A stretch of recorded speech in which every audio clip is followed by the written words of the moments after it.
We knew we were soldiers. We had our uniforms on. I mean, but we didn't want to be always thinking about the danger that we were in. So we would laugh, we would joke. We did have times where we were, doing our job. I was a supply specialist. I ordered parts for vehicles that were on the front line. So vehicles would come to they call it a motor pool. They would come to the motor pool and they'd be all torn up, from being on the front line. Glass broken, bullet holes, and we would have to, buy the parts to replace those things or whatever. So we're in the motor pool and we're just trying to do our job every day. You know what I mean? Order the parts, go and have something to eat, come back, to our little places where we lived, you know what I mean, and slept, trying to have some normalcy, even though we know where we are. But then when there's a bomb and our base is bombed, and, there was a point where there was a bomb right across from me because there was a tent where we could exercise and do whatever, and that tent was bombed, right? So it's like, that's when you realize, like, this is real. In a real war zone, right. You know what I mean? And we can get hurt, and we're doing this for our country, right? Because someone sent us here. You know what I mean? It's not like we said, yes, let's go over there on our own accord and, fight. It's our country. The people in power say, this other country is a problem. We need to go over here and, diffuse that issue. So we're sent to do that, and we hope that we're being sent to do the right thing. We're not just being sent just because someone has a personal vendetta against someone else, or because someone wants to, is motivated by greed, and that's why we're doing this. You know what I mean? And I feel like what just happened with people being activated to bomb Iran, I feel like there was other issues. It wasn't for the good of the country. You know what I mean? I feel like it may have been for other reasons with this person that we have in that seat of power right now. And I think that that's really unfortunate that lives are going to be lost and have already been lost because of this decision. Well, he already said so far we've lost 4. Right. And he says, he even said, we're going to lose more. We're going to lose more. We're going to lose more. And the goal here today is not to take sides for this political party or that political party. That's not the goal. I'm all about the human party. That's right. To be honest with you. Right. I'm all about the families. I'm about the loss of family members and lives. Because I'm not going to judge and say, is it or isn't it necessary? But I got to ask the question. Right. You know, to make that decision, because you're not making that decision for yourself, and your family's not going to be on the front line. That's right. But all the people that are in this country that you are serving are going to be on the front line for you. For you. And for whatever reason that you believed that this was necessary for, and as was said, it's not about Republican or Democrat or whatever. It's more about families and Americans and people losing their lives and not being able to come home to their families or being injured out there. People's lives are going to be in danger. And that's really, why war should be the last resort. You should try to negotiate. You should try to speak to another country as much as you can before you decide that you're going to take this step, because you care about the people that you are, in charge of. And literally, you're supposed to be taking care of your people. That's right. You're supposed to be taking care of your people. And again, today is not about bashing. Because trust me, there's enough of that. But now, in addition to, I avoid the news, and I avoid it because it's a lot for me to listen to. It's difficult. It's hard. And someone came to me the other day and said, "Did you just hear what happened?" And I was oblivious. I had no idea. Again, hadn't seen the news in over a week, maybe longer, to be frank with you, if that's possible. But it's true. And then I heard what happened. And then this morning I turned the TV on, and of course, more topic, more conversation. And then our president has a bit of a news. I mean, he comes on today and he's talking about what has happened. Right. And before that, The View was on and they were talking about what has happened.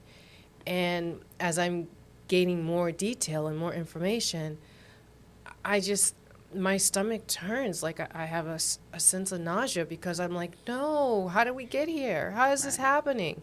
Like we're literally we're in another war. It's happening. And it makes And I it just puts blinked. the fear in your body. Like you feel it in your body, the fear of, oh my goodness, are we going to have a world war here? Like, is this going to be something where, it erupts to, something that's even bigger than, Israel, America, Iran? I mean, I feel afraid, and I think a lot of people feel afraid, and rightfully so, because what does this mean when two countries come together to oppose another? You know what I mean? Like, what does that make other countries start to think? You know what I mean? Are people going to start taking sides? What's going to happen? And I just feel like, like I said, a strategy.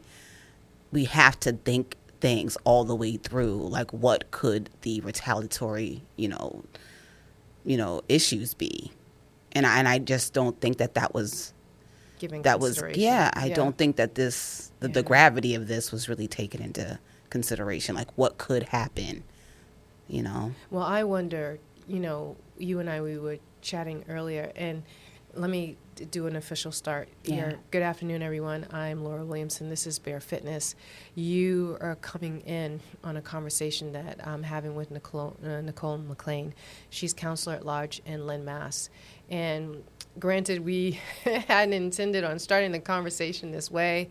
We wanted to get more information about Lynn, but just based on the news that we both heard on the way in and what's been going on in the last several days, we couldn't help but talk about it and our concerns. And so we're going to continue on from here. I'm Laura Williamson. I am your host. This is Bear Speak. I'm a personal trainer, Pilates instructor, health coach, Reiki practitioner. I am all the things, personal cheerleader, but I'm also concerned about you. My goal is to help empower you to be your best self, and by bringing you topics and information and resources to help you live your best life on your own terms. So today we have Nicole with us. Nicole, welcome. Thank you for having me, Laura, and I'm excited to see where our conversation goes. Yeah, I'm happy to have you here. I avoid politics. I don't talk about politics, because isn't that one of the things they say? It's in polite company. You're supposed to not talk about politics and things of that nature. But I think in this case, it's something that has come up. I think it's a weight. It was on my mind. It was on my heart to be clear about that, because I don't watch the news. I don't care to watch the news because of this type of information. But never in my wildest dreams did I think that this would be what I'm actually avoiding. Car crash, I don't know, bad weather, I don't know, but not a bomb was dropped on some children in a building. And that's not what I thought I was trying to avoid, right, to be frank with you. So now here we are, and we're talking about this. And if I may share, Nicole is actually a veteran. That's correct. I'm a veteran of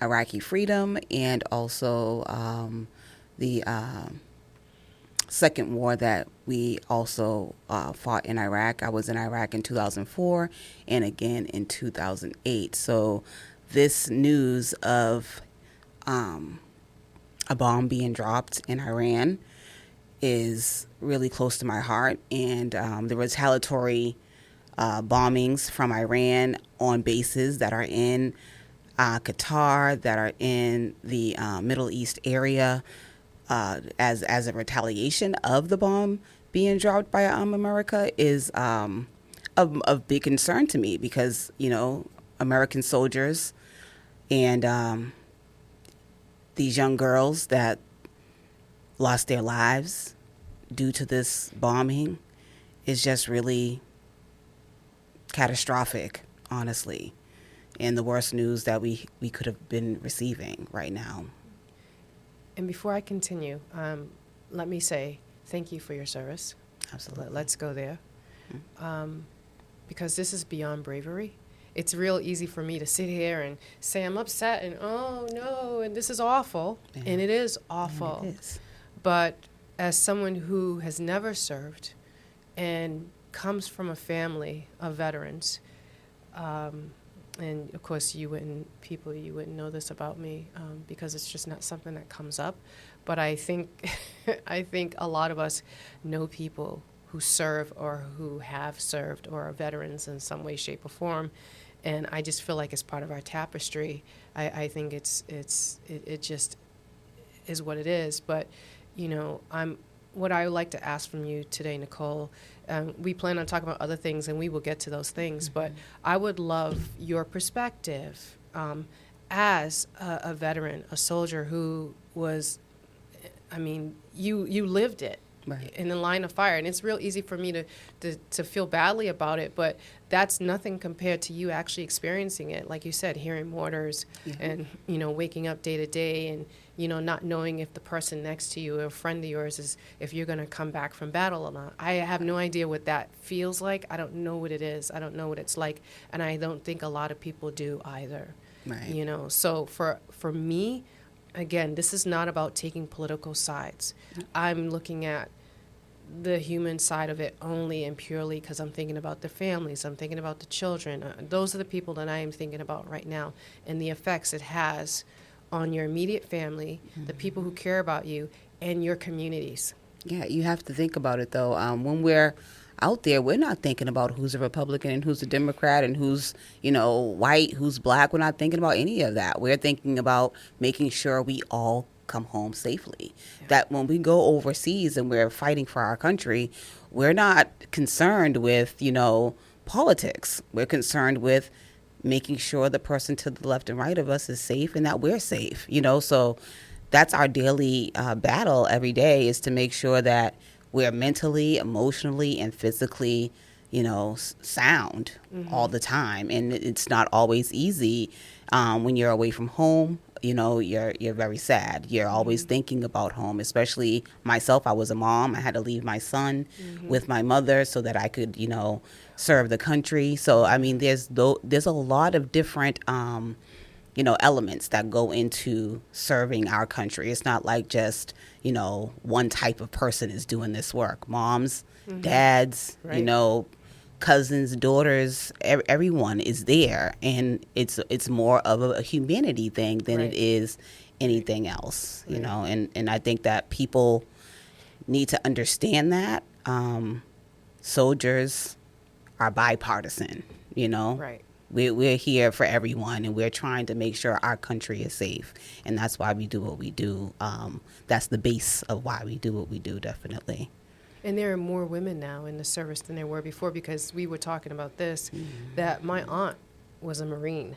That's right. Way back when. But, then women weren't allowed right, to be on the front line. No, they weren't allowed. And there's this beautiful picture of her in a skirt. I mean, there's a row of them sitting at desks, and they're at typewriters, and they're typing.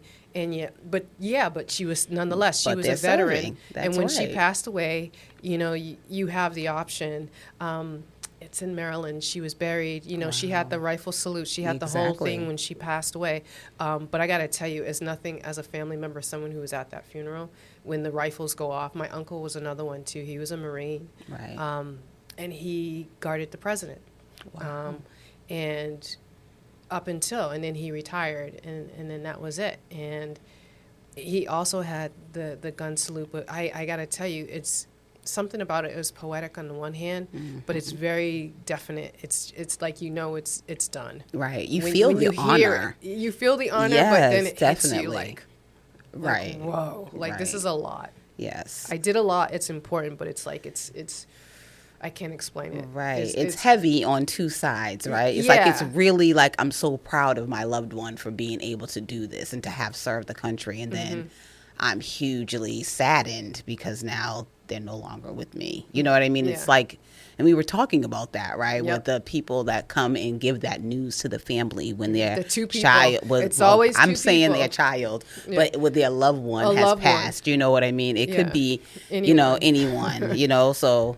Yeah, and when they get that news and then having the gravity of not having seen them, not having seen them being overseas for however long, or in battle for however long. They don't have to be overseas to have been a veteran, but to be away from their family. And then the next time you're going to see them is when they're being buried, in a casket. Yeah, with the flag draped over it. And that's why, when we're making these decisions, we need to be thinking of that. We need to be thinking of those families who first are going to be sending their loved one off. Yeah, we had a parade before I left. Everybody was out there holding signs for us, telling us good luck, telling us how proud they were of us. But think about the people who went over and they were gone for years or years and some change, and their families never got to talk to them or really got to see them often. Now we have, Zoom and we have all those things, but there's nothing like being in person with your family. So then the next time they are going to see their loved one is when someone comes to inform them that they have passed in battle or they have passed somewhere. You know what I mean?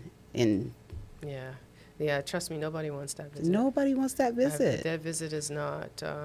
Again. Yeah. It's just, again, it's all rah. Yeah. Until you're living it. Until it really touches you. No, No, it's different. It's such a mixture of emotion. I mean, mourning is one thing, but again, I have to admit, it is next level.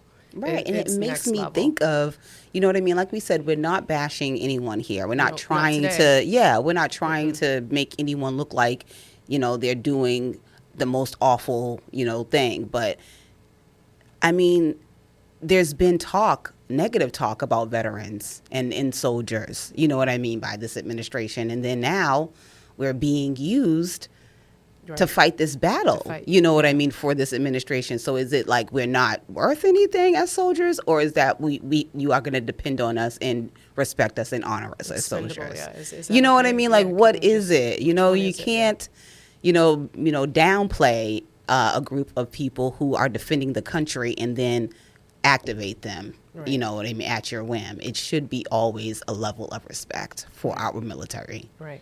I would tend to agree with that. Yeah. And it's just, and the idea. And so one of the reasons why you were invited here, one of the reasons, of course, I know you and I think you're fantastic, but you came to mind. I mean, you laugh, it's true. Everyone, I tell you, when I am blessed to know some amazing people, you have no idea. And I wanted people to know what it is. Someone like yourself, someone such as yourself, you give so much to your community. You do so much for the people you care about and for the people you don't even know. And I got to bring this up. I have to talk about this. It's a lot, because you're pouring out, you're giving. You're literally giving a lot. And when you're giving so much, and a lot of us do a lot, just in different ways, but what I'm finding is on a personal level, based on the type of work that I do and I've done, again, I haven't always gone through my whole history. One day you guys will fully know me, because I've also been a social worker for the Commonwealth. I've had a couple of lives, to be honest with you. And it's just, as women, we do a lot. Yes, we do. We do a lot. We give a lot. Yes, and we're always giving. But we carry a lot, we give a lot, but we don't always give a lot back to ourselves. And that is true. And that being said, nothing can be more evident than you're a veteran. You've been through all you've been through. You've seen some stuff. I know you have. We haven't even touched on it here. I mean, we touched on some stuff, but we haven't touched on some stuff, And I don't know how much you can or can't. I mean, it's interesting, again, as someone who has family, they can't even talk about what they saw. Like, I can't talk about Laura. Like, okay, right? There's that aspect. Guys, you have no idea. You have no idea what our veterans are going through. You have no idea what they're doing. And I talk like I've been there. I haven't been there. But you've been adjacent. Yes, you've seen a lot. And my family is a military family, and I blame it on myself, right? I'm the first one. I went to the Army. My sister's in the Air Force now, and my niece is a Marine, right? So now we're, our immediate family. My grandfather was in the Navy. I have a cousin that's that was also in the Army. So we have a lot of family members that have been in the military, and people don't always think that, right? That there's so many people of color. It's a very diverse military. Oh, you know what I mean? Yeah, yes, it is. It's hugely diverse. I mean, there hasn't been a war that, Black Americans haven't fought in. So we've always been soldiers. You know what I mean? So I think that is worth noting. And when being a soldier in Massachusetts and then going out and seeing that for myself, that was an experience for me, being overseas and seeing how multicultural our military is. I can't even imagine. Yeah. I just think it's amazing. And so now we can really jump in on more about you. So you are Councilor-At-Large in Lynn. That's right. And how long has that been for you now? This is my second term, so almost 3 years. My first term, and I was the first Black American woman to be a counselor, elected as Councilor-At-Large in the city of Lynn.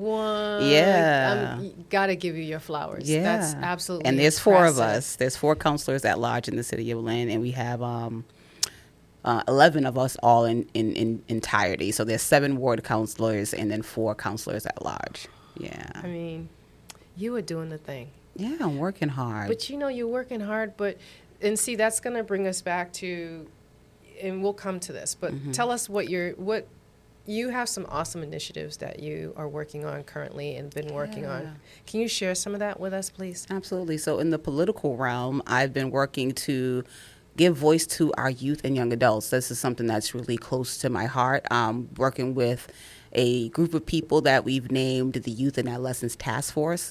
So it's built up of students that are, youth that are 16 years old, all the way up to adults who are over 21 to be mentors and for these youth. So our goal with the Youth and Adolescents Task Force is to better serve our young people so they can transition into adulthood more successfully.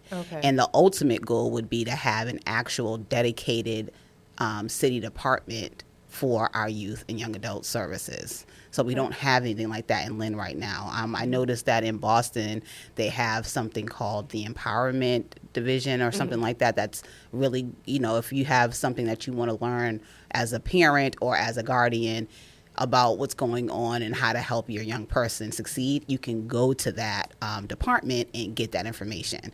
So in Lynn, we don't have something like that, and Somerville has something like that as well. So I'm hoping that ultimately this youth and adolescents task force will translate into something more permanent in our city, where parents and guardians and young people can walk into this area and learn more about what's available. Internships, mentors, free trainings, things like that they can, help them, bolster them into adulthood. So that's one of the initiatives that I'm really passionate about. I recently wrote my first ordinance, which is like a law or legislation, and that law was to better support or to bolster resources for our, women and gender affirming community in the city of Lynn, so that, things about, because abortion is a hot issue at this moment because, Roe versus Wade was overturned. Gender affirming care is on the chopping block as well. People don't want to, give our LGBTQ community the services that they need. So I just wrote that ordinance, which is like some kind of legislation, so that we are keeping that on our radar and we are holding up the laws of Massachusetts when it comes to that kind of care, gender affirming and abortions and things like that. That's amazing. Yeah. And what else? Just to give people an understanding, what exactly does a Councilor-At-Large do? What are some of your responsibilities also? So we are able to approve or deny the budget that the mayor writes the budget annually, and we are able to review it. And we can't take anything off of the budget, but we can. We can't add anything to the budget, but we can make some recommendations. So that's what one of the things that is a big deal that the counselors are able to do. We're able to write legislation. So that's something that I was able to do for the first time with that gender affirming care ordinance. We're able to connect our community members with the resources that they need at city departments. So if someone is, they have a pothole, they want that covered up, they can call their counselor, their ward counselors, or they can call their counselors at large to handle those issues. I've also had people contact me a lot for the Lynn Public School System. That's not really in my purview, so I'm able to refer them to a school committee member so that they can get that kind of help. So a big part of the job is answering the phone for our constituents and getting them to whomever they need as far as city services are available. Okay. That's awesome. Yeah. And we go back, now we can kind of go back to this a little bit. How did being a veteran influence basically what you're doing right now? I think there's a huge parallel, which I didn't initially see, with being a veteran and then a public servant. I don't like to call myself a politician because I did not graduate with a degree in political science or anything like that. You know what I mean? I'm more of a public servant than I am a politician because I see how politicians move and I'm like, that's not really me. You know what I mean? So I'll call myself a public servant. And as a veteran, I feel like that's what I was as well. So that sort of parallels things. Like it makes me see like I'm always of service. You know what I mean? So that's how it's the same thing. In my opinion, that's how that parallels. Like it's me putting myself out there for people who, probably will never know that I did it for them. And but you made it better. But you made and difference. improving things. You know what I mean? Whether it be silent or in the public eye. Yeah. Okay, so when you and I talked initially, I asked the question: you don't consider yourself a politician? No. But do you consider yourself an activist? And I also said no to that. I don't think I'm an activist because I see activists as being like Tamika morally, like she's out there and she's like loud. She really and is. Right, and she's doing like she is like she's here. She's right. She's not. She's and on. Me, I'm more like I see there's a problem and I'm going to handle it this way, not in a loud, put everything on blast way, but on a more stealth mode. Yeah, more quiet, silent. Yeah, but powerful. Yeah, exactly. I understand. I understand what you. I don't have to be loud. No, you don't have to. You know something's coming. You just don't know when. Right. That's what stealth mode is. It's very quiet. It just sneaks up on you, and you're just like, I'm here. And you're just like, oh no. How did that happen? Jeez. Like, oh man. And then your whole situation is blown up, and you're just like, I don't. What just happened? What just happened? I'm not really sure how this all came about. Yeah. Yeah. But for the health and wellness, the wellness part of things. Yeah. And as we were talking about earlier, like this is a lot though. You're carrying and you've carried a lot. I don't see how you're going to be a veteran for the country. Right. You're going to be a mom. You're going to be all the things to all the people all the time. Mm-hmm. I mean, how do you fill your cup? Because the cup runneth over, and then the cup is empty or half full. How do you fill your cup? How do you control? I try to go silent a lot. You know what I mean? I try to yesterday we visited my grandchildren and it was wonderful, right? Everybody. You have grandchildren. Yeah, I have 2 grandkids. How old are you? I'm angry with you right now because you like 12. Like, how old are you? And it was wonderful to be with them. You know what I mean? 1 and 2 years old. You know what I mean? So they were really sweet. Mm-hmm. And then when we got home, I went straight to the room, and my husband was like, "What are you doing? You don't want to come and watch TV?" You need some downtime. Right, exactly. You need a minute. So, I try to just, separate myself and just, that's how I fill my cup, right? By just having some some just alone time where I'm not expected to do anything for anyone. And people think that I'm crazy when I'm like sitting at the bar by myself, or I'll take myself out to eat, or just I'll just do things alone, and that bothers people.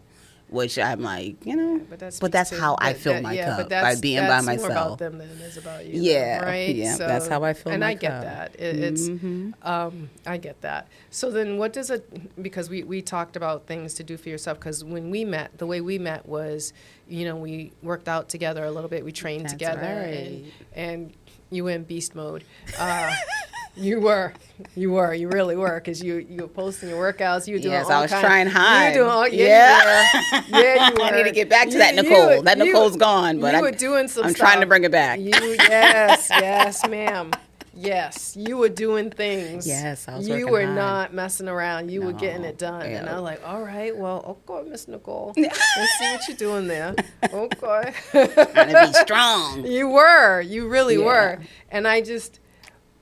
what does a normal day look like for you? When Nicole gets up in the morning, like, what does that look like? All right, so I get up in the morning, I stay in the bed for a little bit, but then there's emails, right? I do that. Then you get up, you check your emails, try to answer those, have some coffee, you know what I mean? And then you get ready to go out into the world, right? So being at City Hall during the days, also sometimes I can do that and talk to people. And I was working for Elite for Education as my full-time job, so that's what I was doing. I do that for probably 8 hours a day.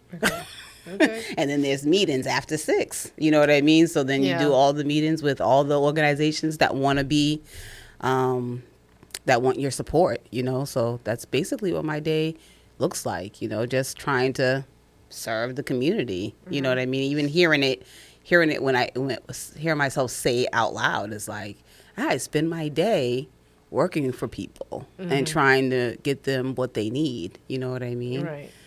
So it makes sense that my alone time is so important, because I do spend a lot of my time just trying to help others. Okay. Yeah. Wow. I mean, again, you're always giving back. It's just, it's a lot.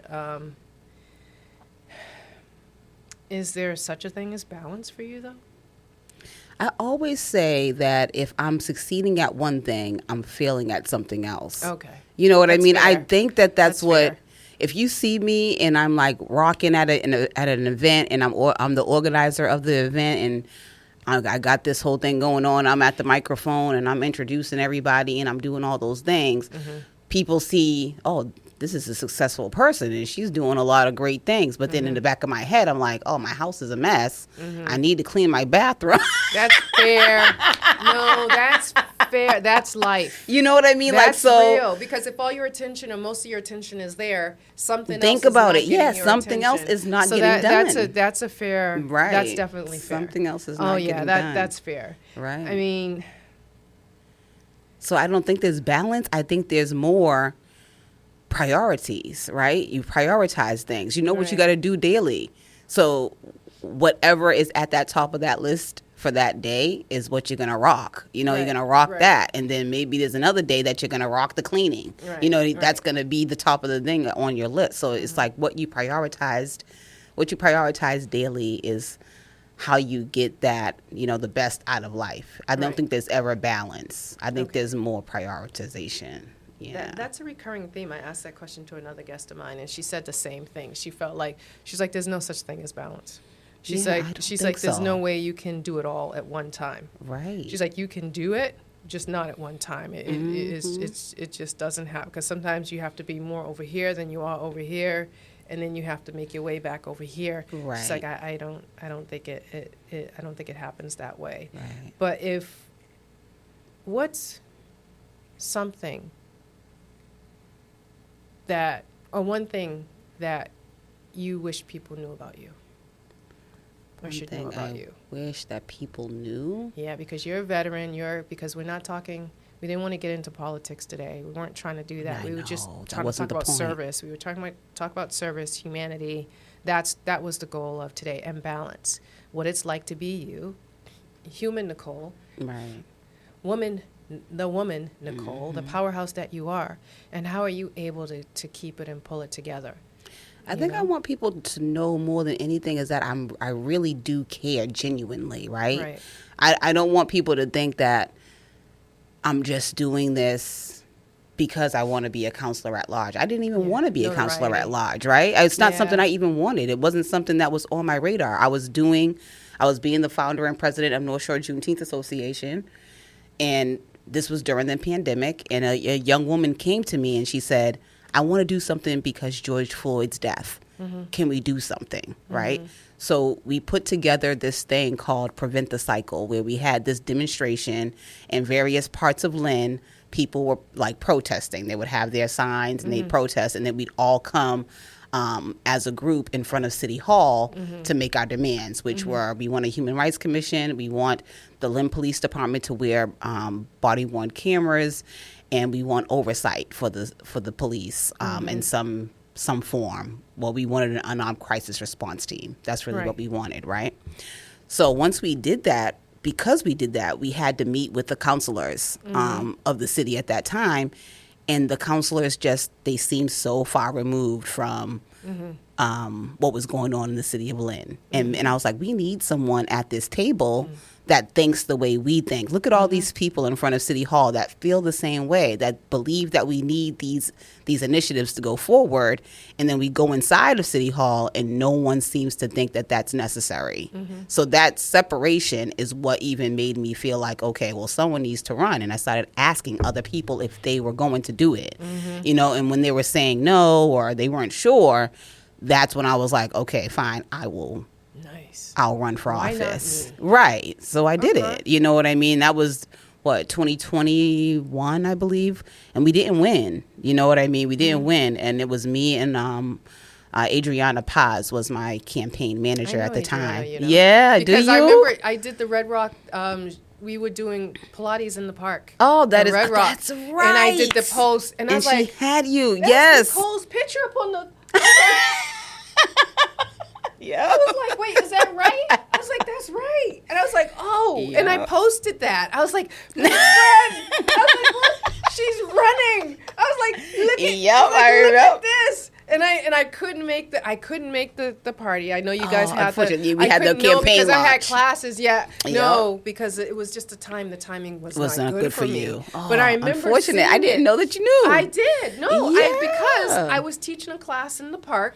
That's And right. your sign with your picture on it, as big as day, was behind me. And I was like, that's Nicole. I was like, oh. I was like, I didn't know. I had no idea. I was like, yes, I knew. Yeah. I knew. So that means I knew. I saw my it. motivation was because I truly wanted someone that would be there to represent this group of people. Yeah. You know what I mean? Like these No. people that want things to, go forward in our city that are going to help everyone. You know what I mean? So that's what I want people to know more than anything is that it's out of a genuine care for Okay. people I'm that I do glad this. you mentioned that. Yeah. Because it's hard because we don't always get this side of our leaders. We don't always get tell us about yourself. What makes it, we don't always get that. And you kind of get it, but the way we receive it, it's in a very matter-of-fact kind of way. Right? Instead of the person, the human behind it, but I'm a mom, I'm a grandmother, you don't always get the heart behind it. You just get the information. Right. Right. So it's nice to connect with you on a human level because this war affects humans, people in general. I say war because it is a war. You say as war far as because I'm concerned. they've It's been a using war. that word too. And I know Yeah. Congress hasn't declared it. Yeah, but it is. But Because now we've started. It's like you're in a schoolyard. Oh, it's so and sad. and one of you, it's like you're shoving each other around until eventually somebody throws a punch.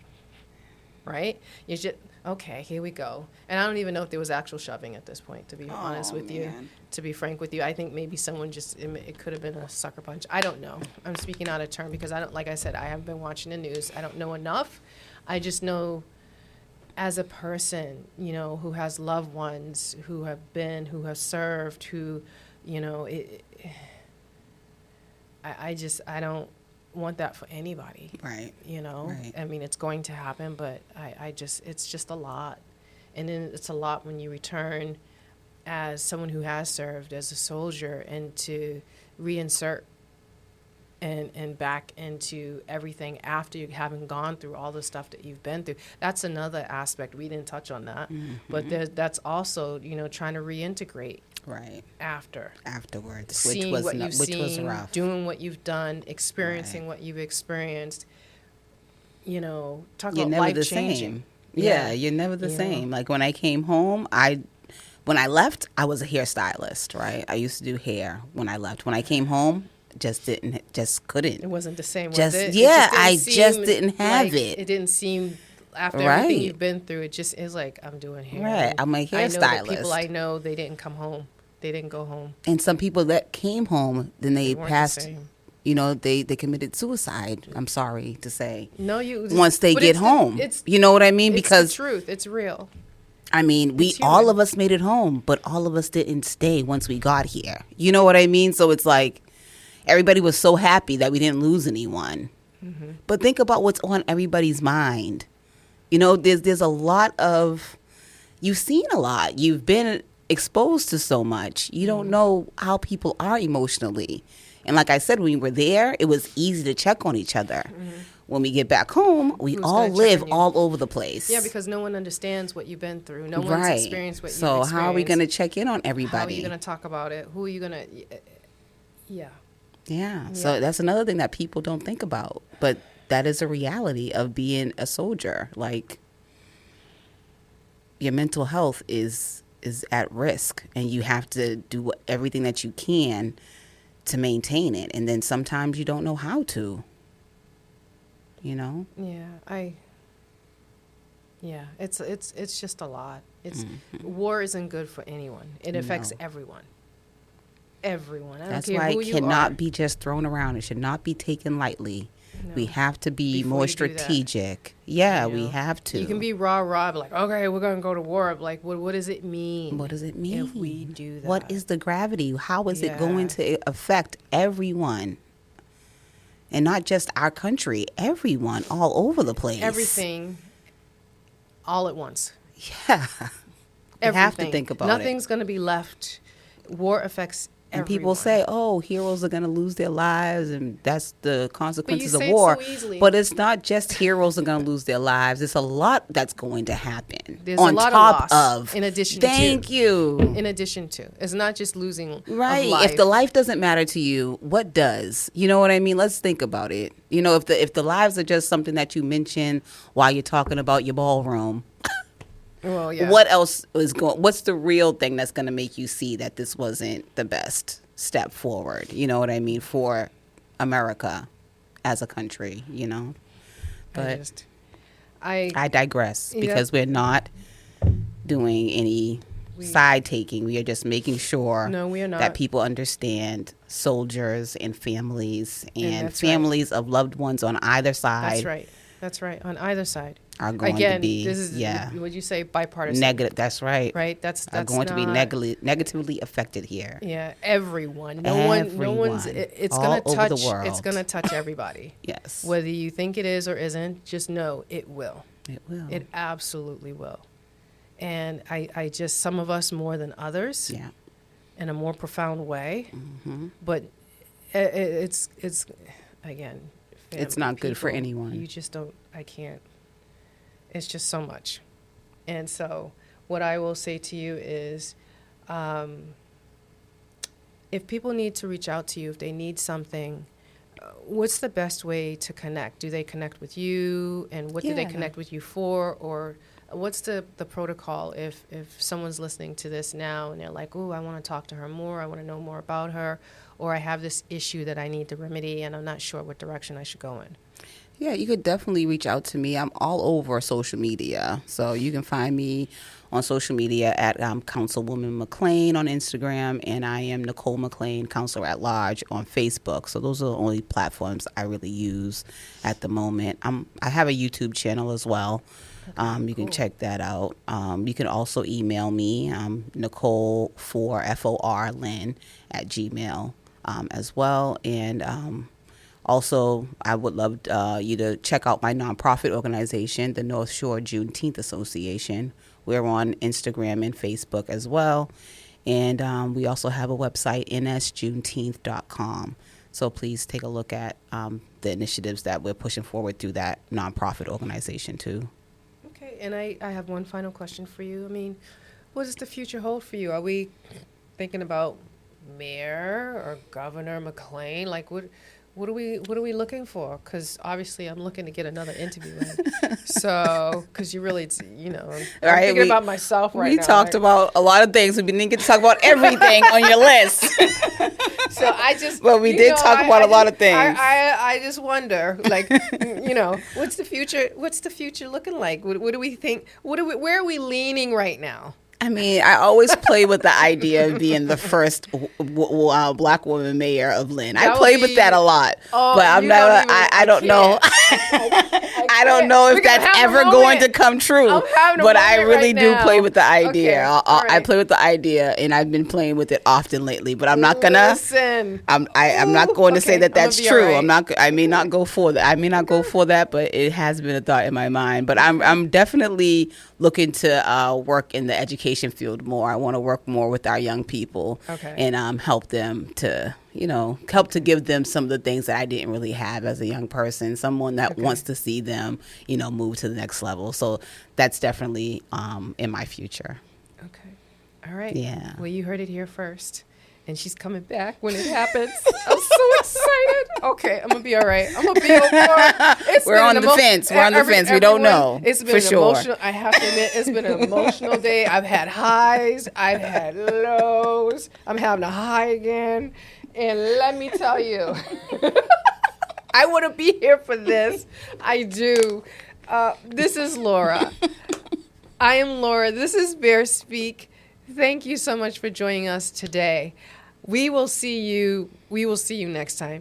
Nicole, thank you so much for sharing. Thank you for having your me. time and your day with us. This was decompressing for everybody. This was I know, nice. because we got to let some of our stuff go. This was nice. And this has been fantastic. Thank you. Everyone, you'll hear from us again. Visit again. We got some very awesome guests and awesome topics going on around here. And, if you need anything, feel free to reach out. I'm going to add in my information, too. I'm at info@barefitnesspilates.com. And you can find me on YouTube, Laura's Bear Fitness. You can find me on Instagram, Laura's Bear Fitness, and Facebook, Laura's Bear Fitness. All right, that's it for us. We'll see you soon. Take care. Bye.